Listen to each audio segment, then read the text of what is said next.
Nagsimula na ang pag-turnover ng NFA rice sa ilang lokal na pamahalaan sa pamamagitan ng Food Terminal Incorporated.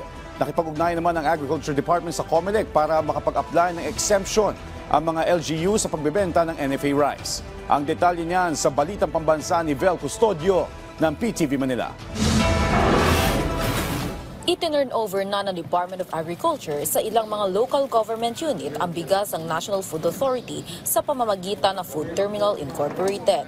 Bukod sa food security, layunin itong paluwagin ang mga bodega ng NFA para bigyang daan ang mga papasok na lokal na ani ng mga magsasaka. Ito ang mga sako ng NFA rice na nakatakdang i-release sa mga local government units nagpakita ng kanilang interes para kumuha ng NFA rice kasunod ng deklarasyon ng National Food Security Emergency sa bigas. Sa ngayon, 67 LGUs na ang nakipag-ugnayan sa FTI para maging NFA rice distributors. 1,000 sako ng initial withdrawal ng NFA rice sa warehouse sa Valenzuela. Ibibenta ang NFA rice ng 33 pesos kada kilo sa mga LGU, habang maaari itong ibenta ng mga LGU, government agencies at GOCC sa mga mamimili ng hanggang 35 pesos per kilo. Nagdesisyon naman ang lokal na pamahalaan ng San Juan City at Camarines Sur na hindi na sila magpapatong ng 2 pesos para sa gastusin sa logistics. Kaya mananatiling 3 pesos ang bigas na kanilang ibibenta sa masa. Sa Lunes na ang rollout ng mga NFA rice sa mga nasabing LGUs.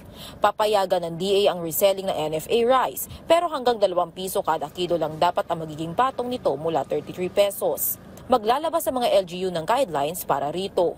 150 metric tons ng NFA rice ang target maibenta ng DA sa loob ng 6 na buwan.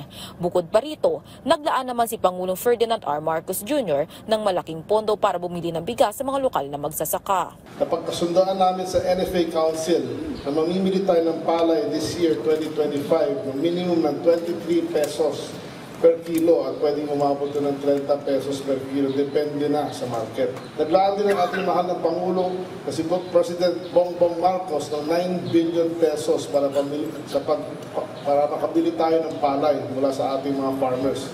Karagdagang pondo ito mula noong nakarang taon.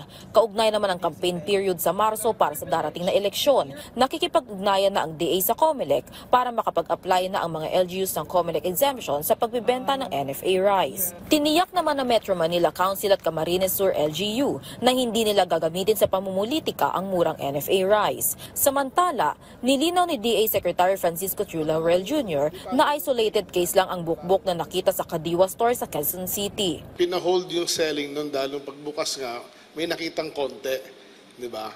But then, hindi nga namin alam, iniimbestigahan bakit tinuloy yung benta when it was actually pinastop yung benta.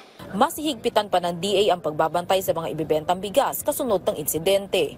Mula sa People's Television Network, Vel Custodio, Balitang Pambansa.